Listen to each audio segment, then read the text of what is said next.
Hey, Las Vegas. Thanks for joining us back here on Vegas Realty Check, your local Las Vegas real estate news show. I'm Trish Williams. And I'm Tiana Carroll.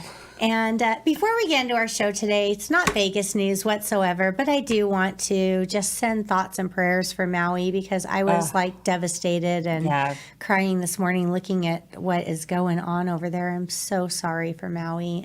Looking at the port of Lahaina, and it was just burned to a crisp. And it's so fast. It was so fast and so furious. So as the ninth island, we are definitely sending our love out thoughts, to Maui, prayers, Hawaii. Everything. It's they're going through a lot. It's going to take a lot to rebuild. And history, I mean, I was at Lahaina last year in September, and those buildings are so old and so historic in that area, and it's gone.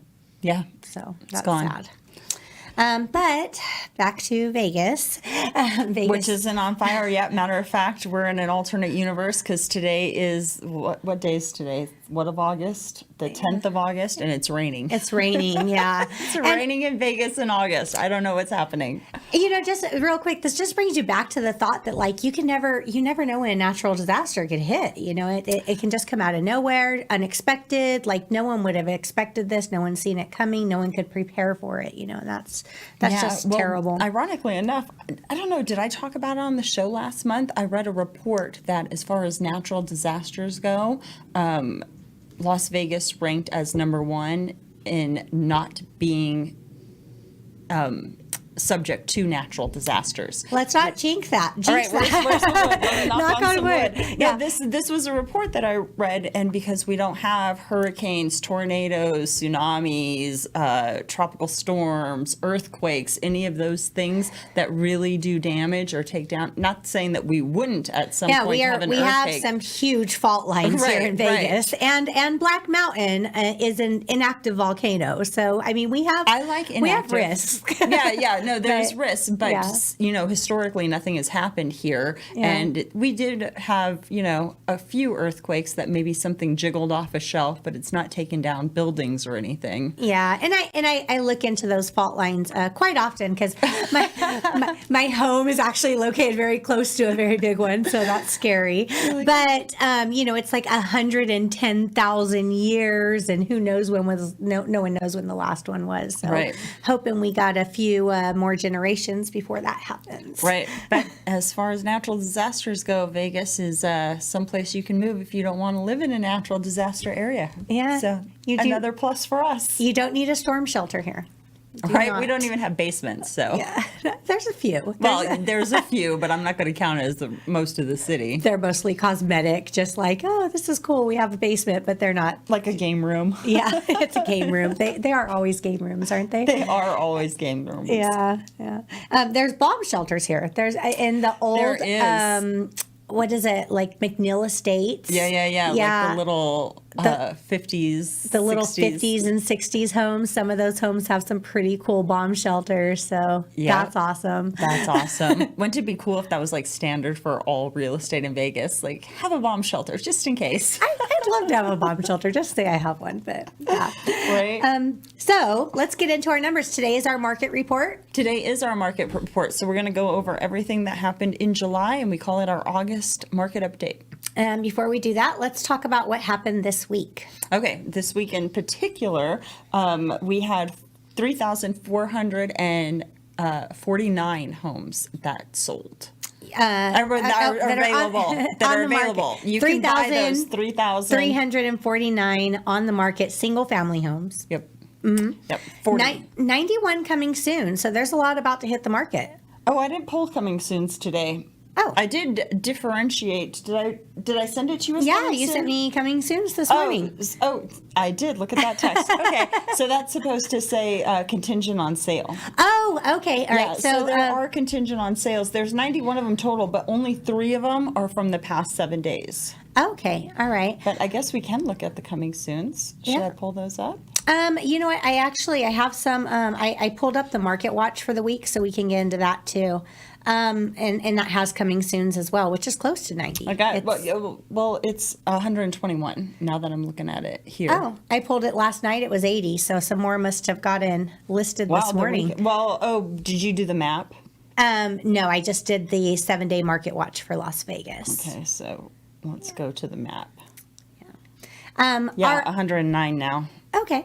in Metro Las Vegas. Our sold numbers for the week, I think they're down a little bit, 338. They are. Yeah. They are down. 338 homes sold. Yeah, and the price reductions at 425, that's creeping up. And That is creeping up. that's why I pulled this market watch, just to see like an overall of everything that's happening.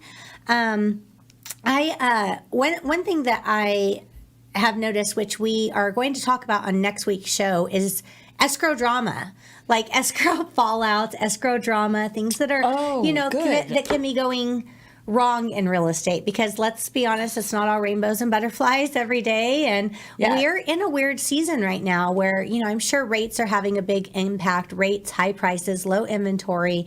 It's got buyers and sellers just fluctuating and everyone acting a little crazy. Usually I'm a big fan of keeping a deal together, right? I don't like to cancel escrows or do anything like that.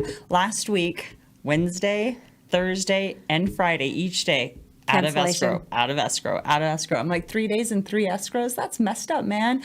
Luckily, by Saturday afternoon, 2 of them had gone back into other contracts. Yeah. And then I found out this morning that one that went back into the other contract is canceling now. Yeah. And we're moving forward with a backup offer. And sometimes it's out of our control. And when stuff like that happens, when I go through that a lot, because cancellations, usually there's not a huge volume of it. Maybe like 10% of your deals can turn in cancellations for whatever reason. Yeah, but it's not huge. But lately it does seem like it's up.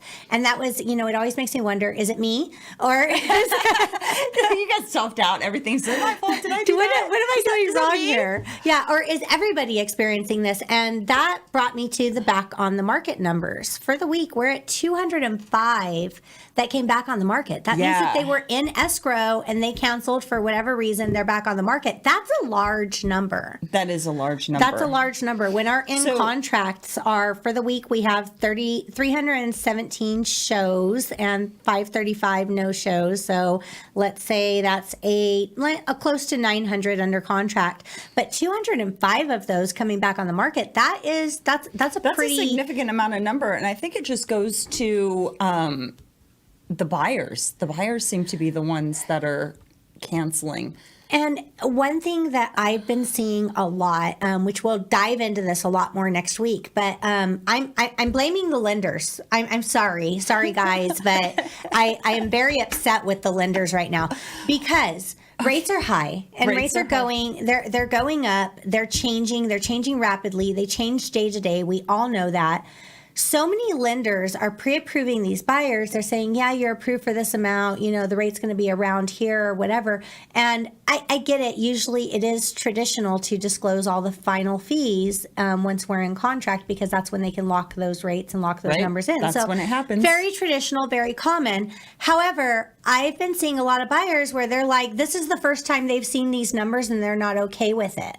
And I'm like, why are you seeing these numbers now that we're in contract? You should have been seeing at least a very good estimate of these numbers. This shouldn't be your first time seeing them. Right. And I've been seeing that on the listing side. I had a listing that twice had buyers cancel because their buyers, the day or two after we went into contract, their buyers looked at the numbers the first time and said, I can't absorb this. Yeah, so that's what my cancellations were too. Lender numbers and how much they have to bring to the table as a buyer. Mm-hmm. And so it's not any fault of the property, which I hate going in and out of contracts on properties, because everybody goes, oh, it fell out of contract twice. What's wrong with it? Yeah. Nothing's wrong with it. It's the lenders. It's the buyers. They're the ones who canceled. And I get it. The mindset of lenders, it's like, sometimes people will avoid what Right, they don't want to rip off the Band-Aid. Hard to talk about, but they're not doing us a service. They're actually disservicing all of us in the industry right now by doing that. And the lenders I'm working with, I am telling right now, I need to make sure that you have fully disclosed and gone over every detail of what they are expecting before we even start shopping. I don't want surprises or unhappy buyers, or it's a hard conversation. Yeah, and even as the LA on these canceled contracts, like I'm having the conversations when I get that pre-qual in with the lender and being like, you know, how far along are you? Is this viable and what have you? And they're, you know, full confidence. Oh, it's great. They're ready. We're practically underwritten. Let's do this. Okay, great. Yeah. 5 days later, those lenders are always positive when the listing agent calls, and yeah, sometimes it's just a bunch of BS. So yeah, we have our solds for the week. Expired 91. That's not bad. And most of the homes are selling. Yeah, homes are selling. They are selling. Price reductions are something that's coming into play. 37 temporarily off the market. A lot of times when you see those, that's just people that maybe they need to do work on the house. Maybe it wasn't showing well and they have to do some things, sometimes family issues. Those are nothing to be concerned about or worried about. Withdrawn 153. I call those the quitters. Yeah, they're like, it's too much. I hate my house being shown. I'm not getting what I want. We're done. Yeah, they just pull it off the market. Sometimes they withdraw it to go with another agent. You know, sometimes people get into contract and they're not happy with their agent. Things aren't going well. Sometimes it's the seller's fault and the agents aren't going to make a difference what agent they hire, you know, and sometimes it really does make a difference. And, you know, some people mesh well together, some people don't. So, you know, those withdrawals could be a lot of things, but those are people that kind of gave up. Yeah. Withdrawn conditional, that means that they withdrew the property, but it's due to there's conditions with the withdrawal. A lot of times that the conditions will be they're still willing to relist with the agent that they're in contract with. They just have a reason for withdrawing at the moment, kind of like a temporary withdrawal. Right. It's like a pause button. Yeah, it's kind of a pause button, like, and we want to do this, but right now, you know, we're sick or we're traveling or we got to repair this or replace that, and you're like, okay, that's cool. We'll come back to it when we're ready. Yeah, but that previous agent on a withdrawn conditional still essentially holds the contract for the term of it. Yeah. Yeah. So coming soon, we talked about that 80 contingent upon that was just for the week. So and it's not 80, it's 109. So yeah, that's that's kind of what's going on with the market. So the whole week, it was a weird week. Like I said, never really cancel contracts and then happen 3 times in 1 week. I'm like, yeah, I that's so weird. Let's not do that next week, okay? Yeah, let's just stay in contract. I had a lot of shaky deals over the last week, and I was just like, "What is happening here? What am I doing wrong?" But it's not just me; it's everyone's experiencing this. So yeah, well, everybody at this table, yeah, everyone at this table is. But that 205, that's a lot. That just shows that's a lot of cancellations. It's not me. And before we get into our numbers too, just because I have people ask about it. Foreclosures and short sales, we had, I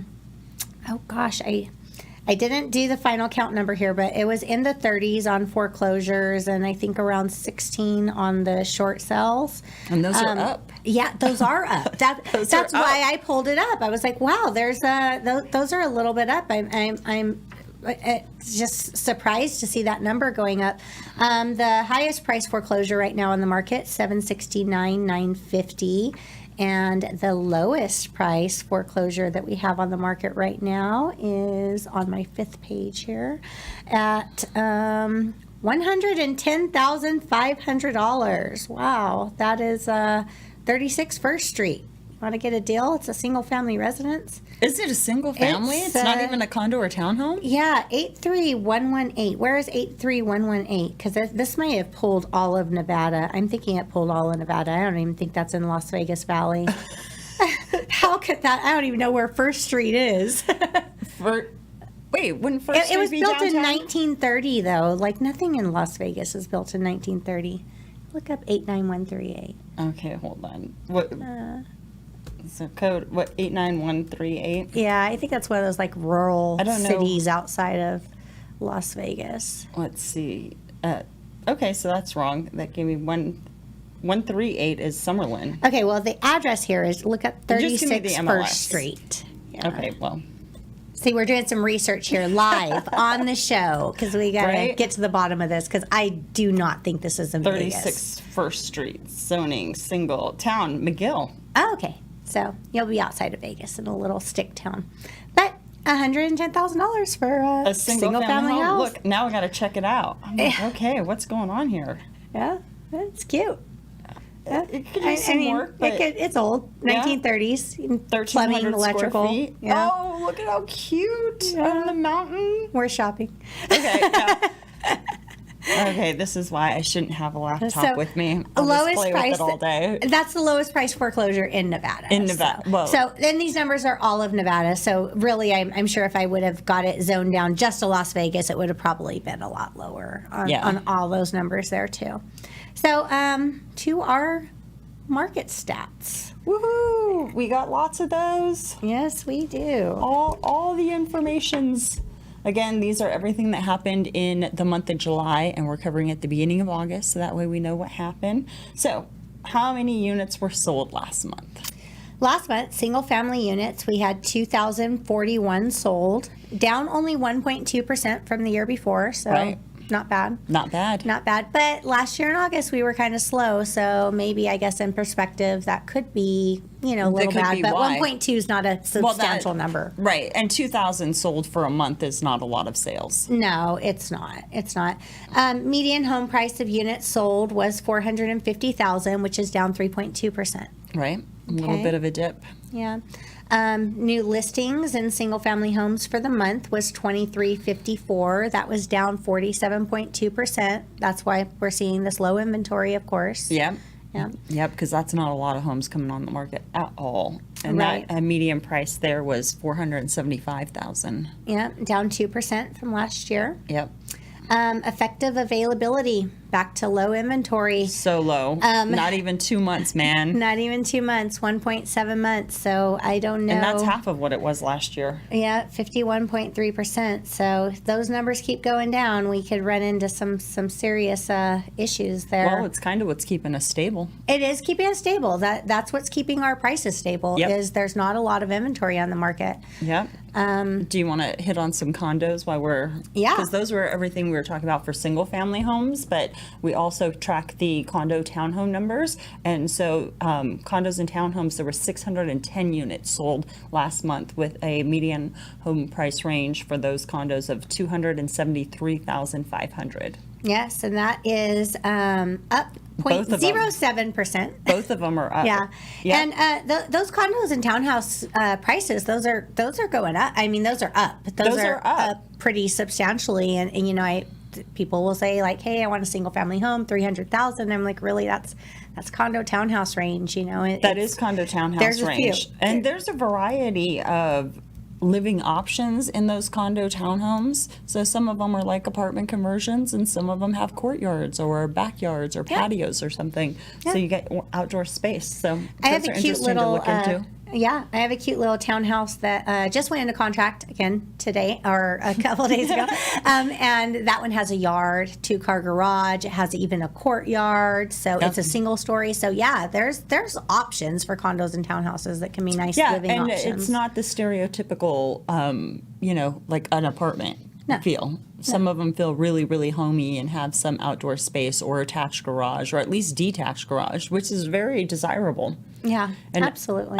Those listings, so both those, the units sold and the price have jumped up. 610 is up 0.7%, and 237,500 is up 0.6% from the last year. Now, the interesting thing is we're getting less of those on the market because there was listings, new yeah. listings because there was 692 new listings, which is down like 35% from last year. yeah. So that's inventory again. Yeah, That's inventory. Units available is down 871. It's down 46.2%. And we have less stock there. We have almost 2 months, 1.7 months in single family residence, but only 1.4 months in our condo townhome units. Yeah, they are selling pretty quickly too because it's affordable housing. People are looking for, Yeah, it gives you options. homes they can afford. So yeah, that is. Which is the only type of house you should be buying. If you can't afford it, do not buy it. It's a bad investment. But if you can afford it, get it. Yeah, no, definitely, and that is, those prices, with rates, prices are high. Your monthly mortgage payment's high, but you still got to look at rent because rent is very high right now. I mean, people on average are paying $3,000, a month for rent in in a nice, decent area, decent place. And, obviously you can own a home for that too. So, Right. that's, that And is. renting is such BS. Ugh. I mean, I know we have to do it sometimes. Everybody's rented. I've rented, right? But that insecurity where they can raise your rent or kick you out in 30 days makes no sense to me. I might feel differently if I was someplace that had like rent control, a city that had rent control. We do not. Or if I was someplace like California where it takes like a year and a half to get a tenant out, then it's okay. But here it's like 30-day notice once your lease is over, and then it's over. Bye. Yeah, you're done. Yep, Yeah, get out. so- I don't care how long you were here. Yeah, I just can't imagine moving my whole life in 30 days. That's something I would never be able to. Yeah, no. I'd have to completely be a minimalist to be able to handle that. That would be and I'm shocking. Not. I'm not. Yeah, I would have never stuff. ever say you're a minimalist. I have stuff. You got necklaces and bracelets Yeah, and where's my earrings. shoes going to go? How am I going to pack those in 30 days? But, Right? yeah, no, it's not going to happen. So, All right. So sorry, I didn't mean to sidetrack that's all right. us. Yeah, we're fine. All right, so back into our stats here. Are you looking at the GLVAR or the LVR numbers? Yeah, I'm looking at the LVR numbers. Oh. I did want to, because we also have the showing time up here. Yeah. Which, let me pull up that report that That was interesting. Yeah. that was interesting. So when you pull up showing time, it breaks it down by zip codes, right? What's happening in what zip code, which for us is great, especially if we have buyers looking at a specific zip code. But if we're taking a snapshot of the whole greater Las Vegas area, there were total showings of 17,337 showings. So out of those 17,337 showings, what we ended up selling was just about 2,000.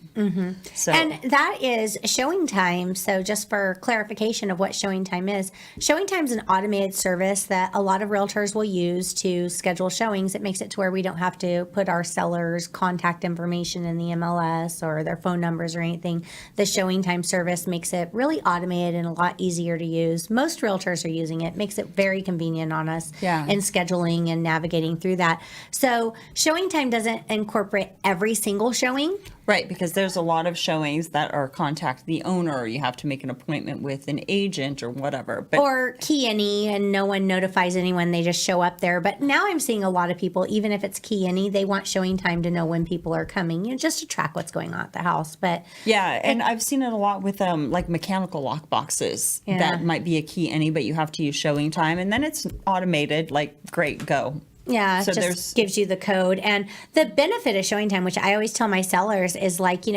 it's before it's like, an agent can text you and say, hey, can I show this home? And, you verify their MLS ID and everything like that. But, it's the showing time. The only people that have access to use that service are realtors. Right. And we get their name, their company name, their info, the time that they're going, everything like that. So I think I love showing time as the fact that it's a good security feature for sellers. Yeah, it is very secure. I love showing time as well. It's my favorite thing to use, just in an organizational standpoint, because when I'm setting up showings, I can go right to my calendar and be like, okay, I'm going to be at this property at 2:30, then I got half hour to get here by 3:30, and then this and then that, and it keeps everything nice and organized. And I can always go back and be like, oh no, I showed that property on this date or what have you, because they have all of that information. Yeah, and it sends a feedback report afterwards so that people can give feedback. Which I'd is say nice, 'cause 1 it's in 10 important. do, but it's Yeah, good. yeah. It's good when they do. Well, in 22, you couldn't even get feedback. Yeah. Everything was moving so quickly, you didn't need it. But even if you wanted it, Yeah. there was nobody giving you the time of the day. They were running to the next house. We don't have time to talk to you. Bye. Yeah, absolutely. It was very chaotic. So that chaos has slowed down a little bit, which is good. So we already talked about numbers of new listing, median price range, availability of units, current values. So availability of units, including offers, numbers of units available, all total in single family 6,031. That was ending in the month of July. down 6%. Growth from July 2022, 38.8%. So growth, that was a good number. That was a good number. Oh, I'm sorry. No, that wasn't. There's a minus sign there. I need my glasses this morning. That was negative 38. So I was not like, a good whoa, number. I didn't think we were up. What happened? So a negative number. That's so funny. I had a glare there. It got rid of the minus sign. So I was like, wait a minute. That's not what I remember. Down 38.8%. Down 38.8% from last year. So we are going into the slower months, though. So we'll see. We'll see how the market plays out over the next month or so, and see how things are going. What about the amount of time it's taking homes to sell? Yes. Because so if a home's on the market for about 30 days, 68.7% of those homes are selling within that first 30 days. Right.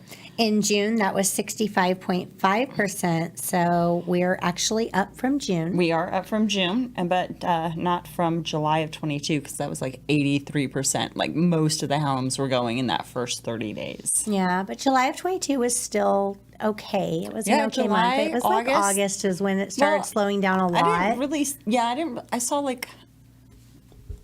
I think mine was more like September, October when I really started to see it started change. trickling. We started seeing changes in July. Yeah. We started seeing, even June, we started seeing a little bit of fluctuation.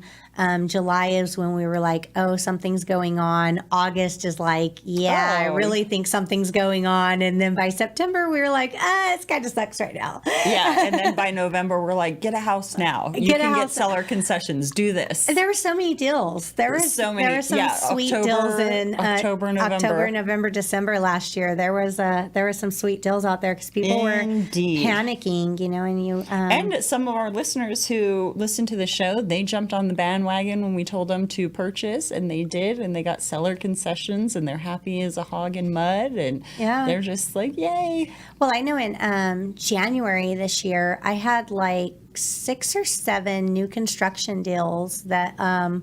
Right. It was all of them. There's a whole bunch of them, and they got like these sweet buy downs on the rates, all their closing costs paid. It was like back to back. I was like screaming from the mountain, like, "Hey, get in these deals," because they were offering the whole farm, just take it all, and paying for everything. So buyers were getting in with like nothing, which was pretty incredible. Their down payment. You have to do your down payment. Yeah, a couple using down payment assistance too that literally got in with like almost nothing, and the rate buy downs. They were locking the rates. there was some steals there. So yeah, I have to say, like the end of October through basically January was like a really good time for buyers to come in. It was when we were seeing like interest rate changes and people were still shocked, but with the rate buy downs and the concessions, it made sense. And the people who bought are happy. So yay. And by the end of January, the builders shifted and took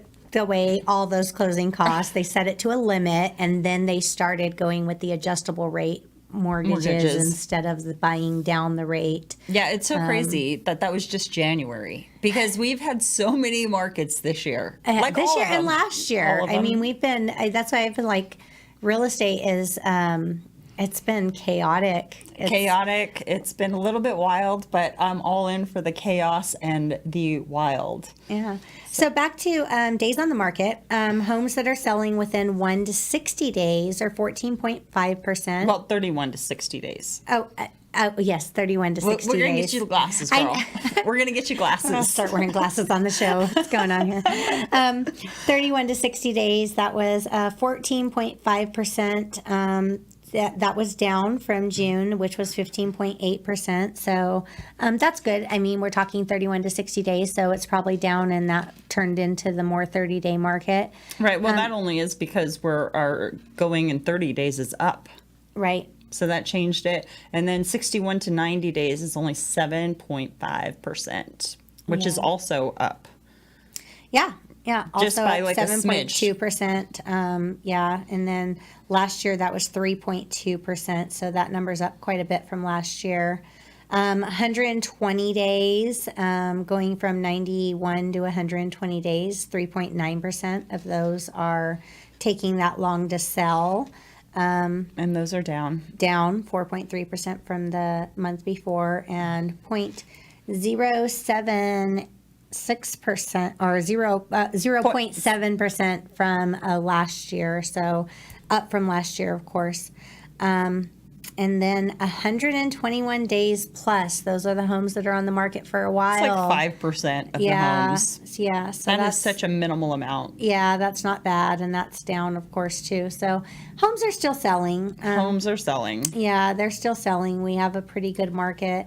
Condo and townhouse units, back to that, less than 30 days, we're 70.2%.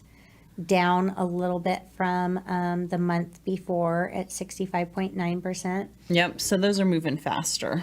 Yeah. Barely faster, but faster. The numbers are pretty similar, like 14.5% the 31 to 60 days in the single family and 15.4% in the condo. So they're pretty equivalent across the board. Yeah. No, they all are very similar. 7.5 single family on up to 90 days and 7.7 in condos and townhouses. So everything's aligning up pretty well there. Yeah, and that speaks to our market because in some areas of the country, people think like townhomes and condos are lesser of an investment or they're not as desirable or what have you. And our numbers across the board, doesn't matter if it's a condo, a townhome, or a single family, they're still moving about at the same pace. Yeah.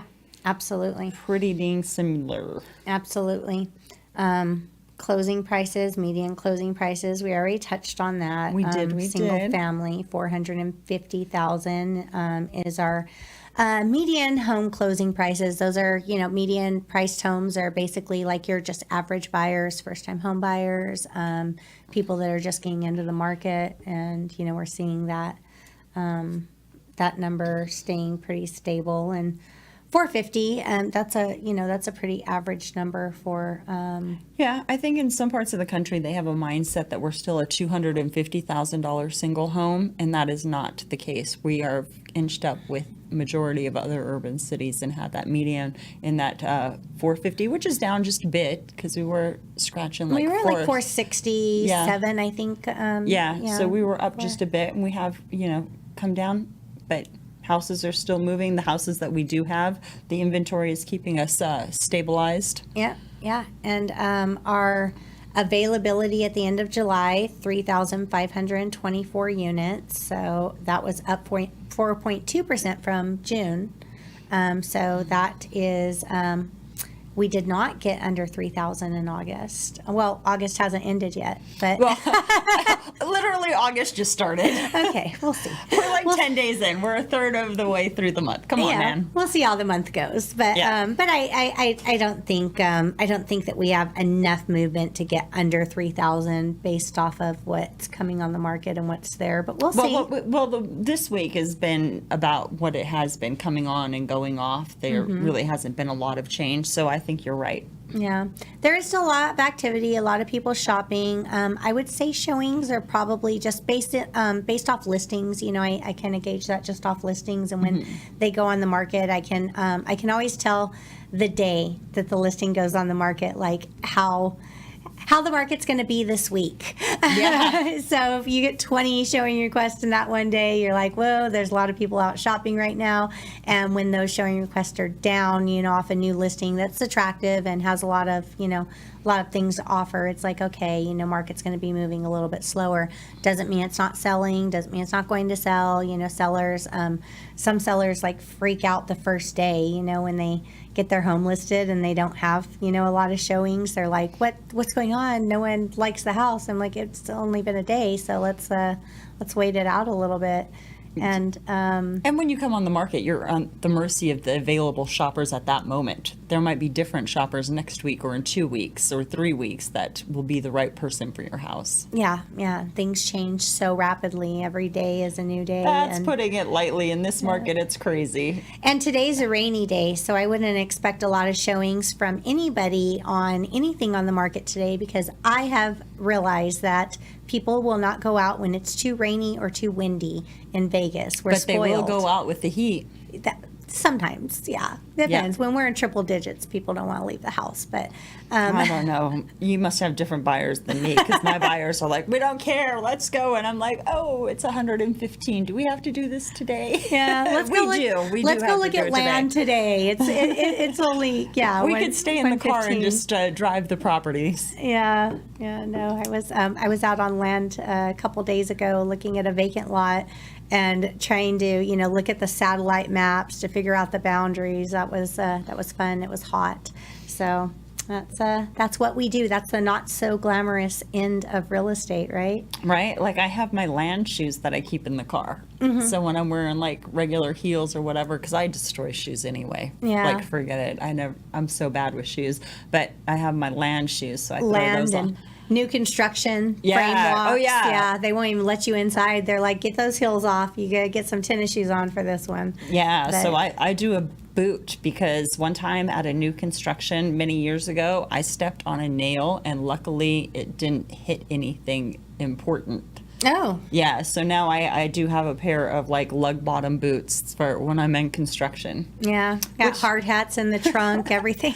Right? Did you have the pink hard hat? I used to have a pink hard hat. I don't know what happened to it. I think I let someone use it and they never gave it back. I don't know, but no, I do carry hard hats in the trunk for new construction. I just do the shoes. I only care about my feet. You can drop something on my head, it wouldn't be the first time. Yeah, sometimes they don't have the models ready, and you just got to go in the frames and figure it out. So yeah, got to be prepared for that. So yeah, I mean, nothing. I guess nothing really exciting or tremendous, like like the Review Journal said a few weeks ago. Our market's kind of boring right now, but boring's not horrible. Boring's getting a bad rap because it's not bad. Houses are still moving, considering the inventory, 1.7 months worth of inventory, so low. But we're still out there. We're still doing business.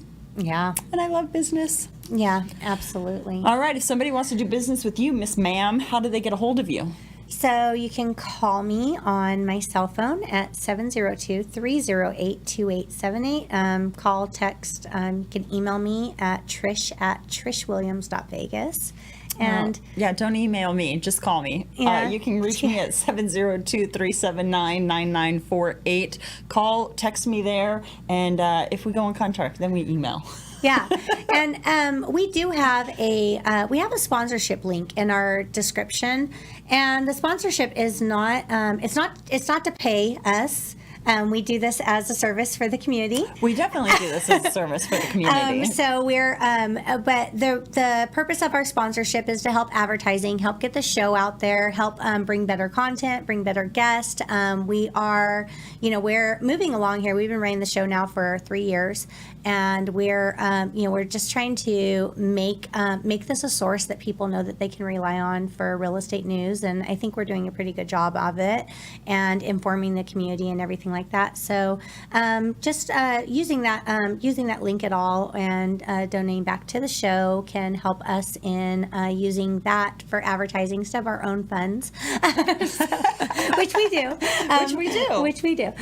So that's there if you want to contribute. Any amounts, great. So even if you don't want to contribute, or you're not in a position to contribute, you can also help out the show by sharing and subscribing, telling your friends about us. At least push us on that algorithm. That would be much appreciated. And you guys are awesome. You do it all the time anyway. So. Yeah, and we have our show stats are doing really good. We are getting a lot more downloads. We're getting a lot more interaction. People from the community have been reaching out to us to be on the show, which we really love, which is great. We've been getting some great community guests lately. We have got some awesome community guests lately. Yeah, so a lot of things out there. We're excited about what's happening. Yeah, the channel's growing and changing, and I love that.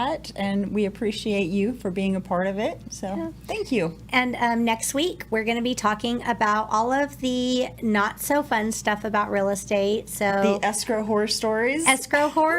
Which I think we should bring this into our conversations a lot more, because again, people think real estate's all, everything's going to be fine, and I've ran into over the last month title issues and things that shouldn't have happened, but out of our control, right? And there's a lot of things out there that people don't think about, and I think it's good to understand how the whole process works, good and the bad. So people. Oh, I agree. I think having a clear vision of what this process is going to be like, and I do it all the time. I set expectations. Even when I go into contract, clients are like, "Ooh, we're on contract." I'm like, "Slow your roll." Yeah. Contracts don't mean anything. They could fall out. Knock on wood. It happened last week. Usually doesn't, but it's possible. Yeah, and there's due diligence. There's the loan issues. There's spots to renegotiate. There's all sorts of things that happen, and then there's sometimes clouds on title or things that come up that are like, surprise. Yeah, You didn't know this was going to happen, but we're going to blow your deal up. Yay! I ran into one of those recently, and the seller's a realtor, and I'm like, don't you know better? Like, what is this? You're like, of all people, you do not get a pass. You should know this. Yeah, like I this is the last person. When it came up, I was like, oh, it's a realtor that's selling. He's got to have had this all figured out. It's going to be fine. And then when it came back, and he's like, what do I do? I was like, oh, come on now. I'm embarrassed for you. Yeah. We sort of had something like that with a FIRPTA issue. Yeah.